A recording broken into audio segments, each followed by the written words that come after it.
গত ডিসেম্বরে একটি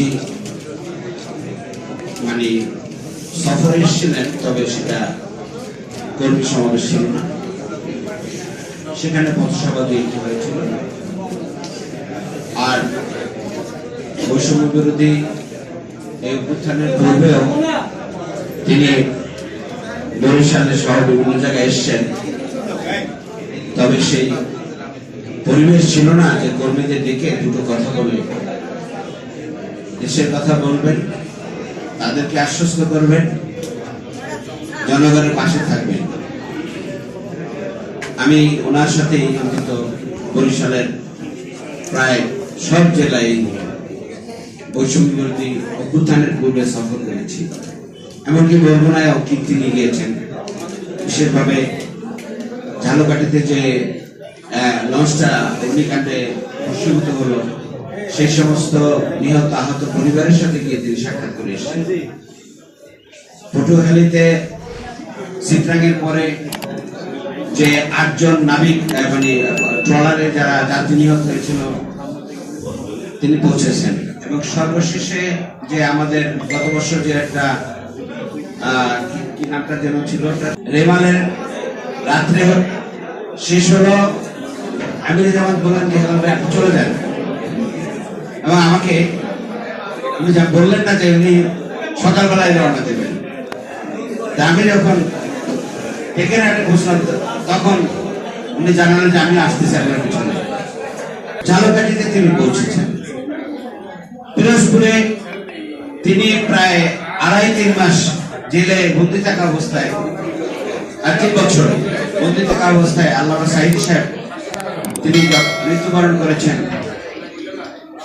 ওনার জানাজায় হাজির থাকতে পারেন নাই। জেল থেকে ওনাকে আমি নিয়ে আসি, আমিও সেখানে ছিলাম, আপনার কাশিমপুর কারাগার থেকে। পথেই তিনি আমাকে বললেন যে আপনি ঠিক আছেন কিনা, কালকে সফর করতে পারবেন কিনা।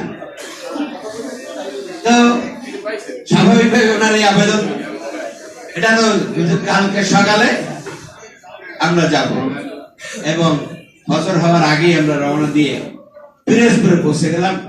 পিরোজপুর সাঈদী সাহেবের কবর জিয়ারত করলেন তিনি, এবং সেখান থেকে আবার চলে গেলেন তিনি সাতক্ষীরায়। সেখানে মাওলানা আব্দুল খালেক মন্ডল, তিনিও জেলের ভিতরে থেকে মারা গেছেন, তার কবর জিয়ারত করে সেখানে ইফতার করলাম। প্রথম রমজান ছিল সেই। আর ওনার যে বক্তব্য আপনাদের মাধ্যমে যেন সবার কাছে পৌঁছে যায়, সেই আবেদনটাই আমরা করতে চাই। কারণ মিডিয়া মাধ্যমে সব চাই। আমাদের সভাপতি উনি এখানকার সিটিআইএম সুন্দরভাবে সমস্ত দিকগুলো তুলে ধরেছেন। এটা কর্মীদের জন্য হলেও বড় আকারের সমাবেশ হিসেবে যে সমস্ত দিকগুলো আছে সেগুলো সবই এসেছে আপনাদের পক্ষ থেকে। সেই সমস্ত ক্ষেত্রে আপনারা মানে আমাদের বাইরে নন। এই জন্য বলছি যে একটি রাজনৈতিক দল জনগণের জন্য কাজ করে, আপনারা জনগণের জন্য কাজ করেন। বাংলাদেশে ইতিবাচক যে রাজনীতির ধারা, সেখানে বিভিন্ন ধরনের ব্যত্যয় হচ্ছে, আমরা এই ধারাটাকে পাল্টাই দিতে চাই। জামাত ইসলামী যে রাজনীতির ধারা করছে সেই ব্যাপারে বক্তব্য আমির জামাত রাখবেন। তবে অবশ্যই আলহামদুলিল্লাহ বাংলাদেশে শুধু রাজনীতির ক্ষমতার পরিবর্তন নয়, জামাত ইসলামী একটা চরিত্রের পরিবর্তনের ধারা তৈরি করেছে।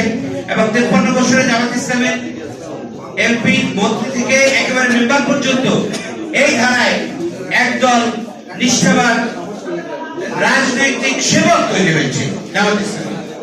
আমি এই কথা বলবো না অন্যদিকে কারো নাই, আছে, কিন্তু আমাদের রাজনৈতিক চরিত্র, আমাদের দেশবাসীর মন মানুষকে পরিবর্তন করে দেওয়ার জন্য সবাই মিলে যদি আমরা সেই ইতিবাচক ধারণা নিতে পারি, তাহলে বাংলাদেশকে কেউ পিছিয়ে ফেলতে পারবে না। আমাদের আমির জামাত সেই কথাগুলোই বলে আসছেন, বলছেন এবং বলবেন।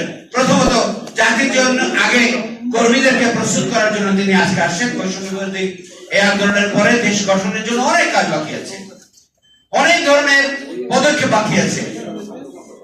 আমাদের দলগতভাবে যে পদক্ষেপগুলো সেটা আমাদের আমিনুল জামাত বলছেন, আমরা যে পদক্ষেপ নিয়েছি সেটাও বলবেন। আর রাষ্ট্র এবং সরকারের যা দরকার সেক্ষেত্রে কর্মী হিসেবে রাজনৈতিক ময়দানে ভূমিকা রাখার ক্ষেত্রে আমাদেরকে কাজটি করতে হবে। আমির জামাত সেই সমস্ত দিকগুলো করেন করবেন ইনশাআল্লাহ।